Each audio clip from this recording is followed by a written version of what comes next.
Good morning. Just getting ready to mix an injera dough. First thing is, what do we need?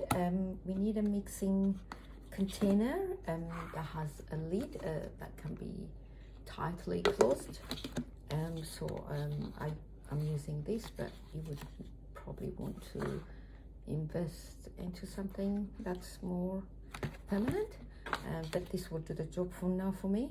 And I've got the actual flour, which is a Teff Flour, and that is available from Outback Harvest, an Australian company, and they do accept online order. I will use yeast this time. It's not something I use normally, but I tried it once and it worked, so not too much, but I will use about a quarter of a teaspoon. So I've got that ready. And this is lukewarm water, and I've got a wooden spoon to mix, and a spatula just to tidy the sides up, in a measuring cup. So to start, I would just put in my container the flour, so 2 cups of flour, so 2 cups of Teff Flour,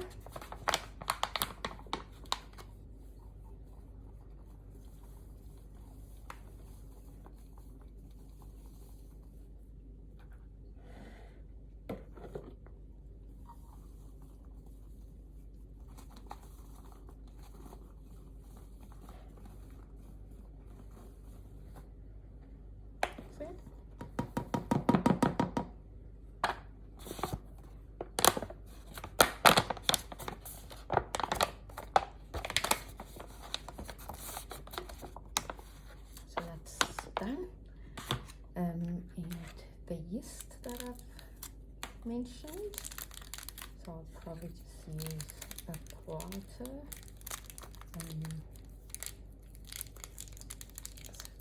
get in there.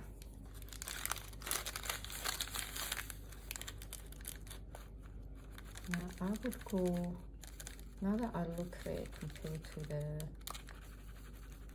flour I have, but even a quarter is a bit too much, so I would say probably use 1/8 of a teaspoon.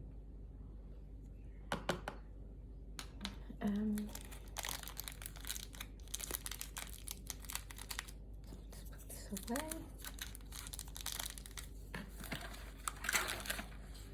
And for water, so this is my wooden mixing. I've got the lukewarm water, so I'll start with 1 cup. 1 cup of water. And then I'm just gonna mix that.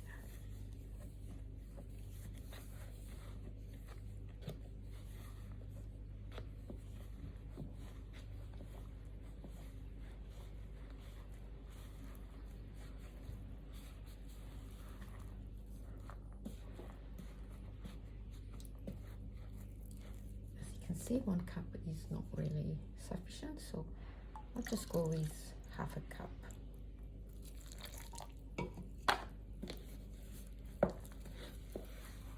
So far we have 1.5 cup of water for 2 cups of flour. So this is very easy to mix. And so as you can see, it's beautifully mixed already.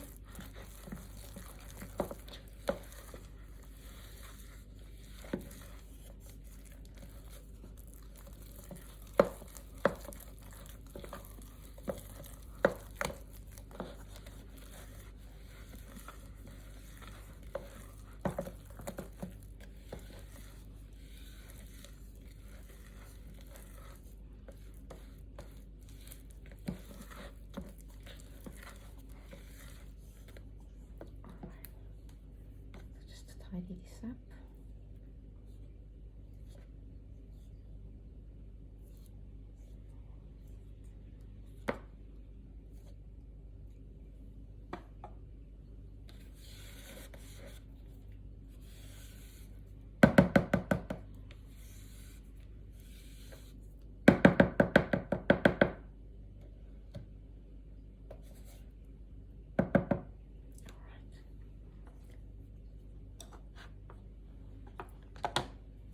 So now that our dough is ready, I'm just going to put the rest of the water, which is another cup, but I won't put the whole cup, so I'll just go half a cup, just put on top. Now, I'm not mixing this with anything, I'll just leave it there like that. And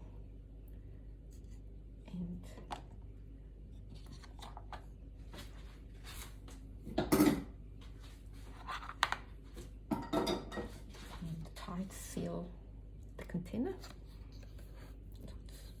Take this off for tightness. We are done. Just cleaning the sides. And that's it. Now leave this.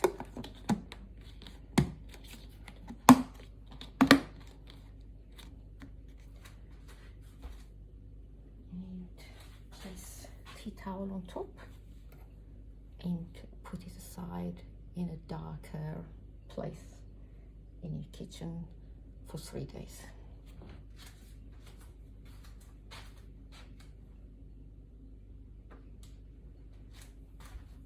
And we will come back in 3 days and continue the cooking.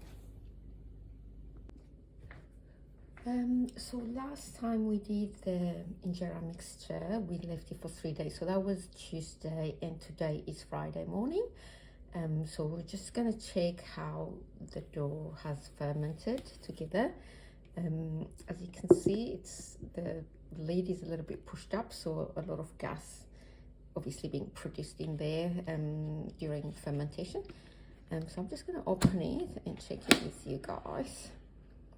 So as you can see, it's very bubbly, and the water looks to have separated a little bit from the dough. So I'm just going to mix the water and the dough together. And so when we're making the injera, it needs to be fairly runny. So if it's not, I may just need to add a little bit of water. But at this time, I'm not too worried about how thick it is, because it's just to show you how you know, the actual getting the injera texture when we are making it. Oh, actually it's fairly runny, so really even if I wasn't recording, I wouldn't have thinned this one further. So this is good as far as I'm concerned. So I'm gonna bring the stove I use for cooking this, and I bought it from Appliance Online, and it's normally for making crepes, but what they use back in Africa for making injera is not easily accessible here, so I'll have to kind of make do with what I've got. So what I will do, I'll bring the stove and show you how it's done. All right, so this is the stove I use. So I'm just gonna turn it on. I'll see if I can bring the camera further so you can see. Actually, I might just turn it around. There we go. So here we go. So when I turn on the stove, I've got it on just between 1 and 2. So I would say about 1.8 heat range on this stove. So I'm just going to leave it. When it's heated, this light is going to turn green. So I'm just going to wait until that happens, and then we will make the injera. So oh yeah, now we get the full screen, so that's great. All right, so waiting for the stove to heat, and we also need a cup to scoop the mixture out of the container, and this is what I use to make the injera. So it's the way it's made is fairly artistic. So it's like a thin, perfect circle just going around with this. So, but I'll show you, if you can't do that, I'll show you other way of getting that perfect circle. So this time we'll just try using the traditional way, which is a container with a pointy end to do a perfect round circle injera. Now when you fill up the container, even if your stove is not big, put as much as you can, because you don't want to go back if you don't have enough, so all the injera can cook at the same time. So I'm going to start with a small injera because we're just testing if our mixture actually worked to give us that injera texture, but I have filled it up to the top. So just waiting for the stove to be preheated, and that won't be long, and we'll get started with baking. Well, the ready light is on, so I'm just going to make the injera.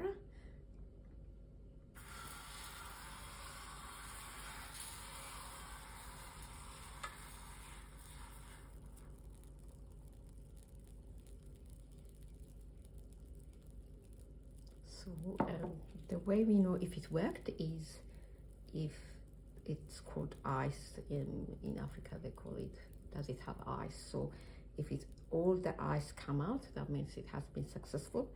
Another test is to taste it, and if it's sour, then it has worked. So these are the two indications of whether or not your injera has worked. And normally when it gets to this point, you would want to put a lid on it. So I'll just go and grab lid.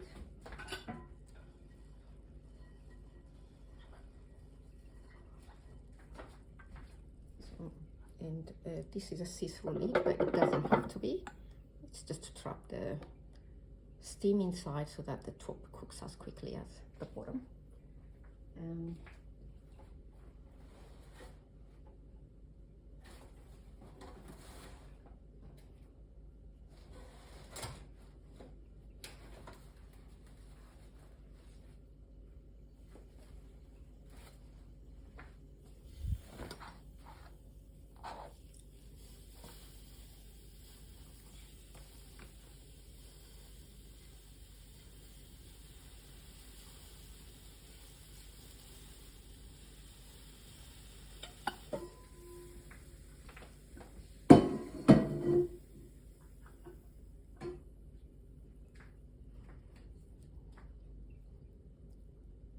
So as you can see, this is the injera is pretty enough.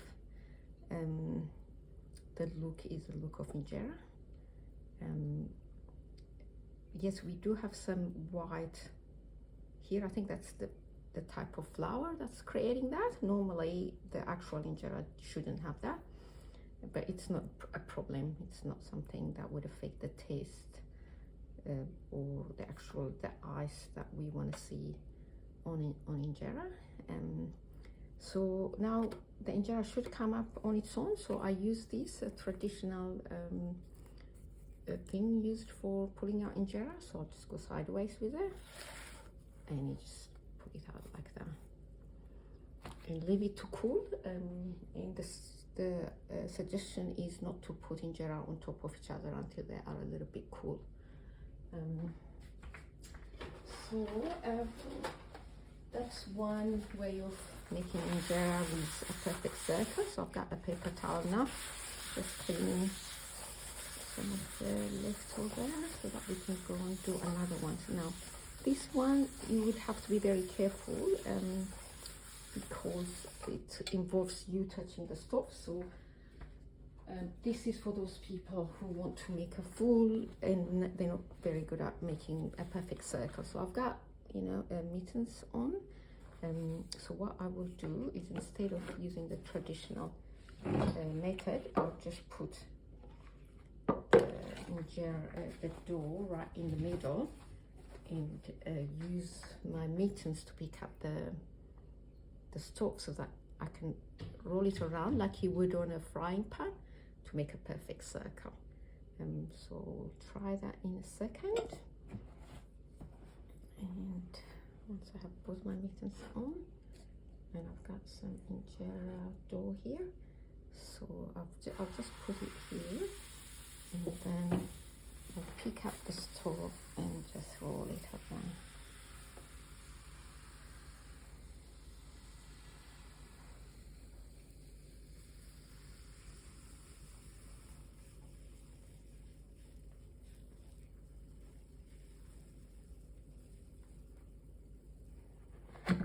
Right, so here we go, a perfect large injera that fits the whole circle.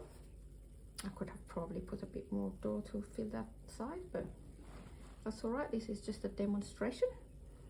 And when you do this, the injera is likely to be thinner as well, because the dough goes a long way as you circle it around. Now I'm just going to try without the lid, just to see, because so far I don't see any problem with the top being cooked, so I'll just not use the lid and leave it like that.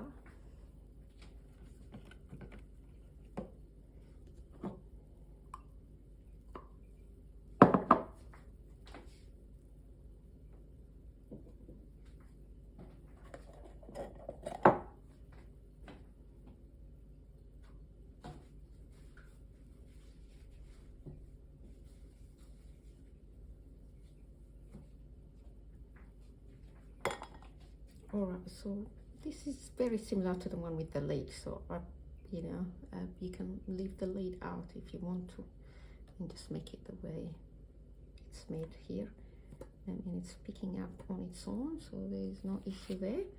So I'm just going to go and pick this up and put it out, and you will notice the second one is a lot more thinner than the first one, so I prefer the second one because I get more injera out of it.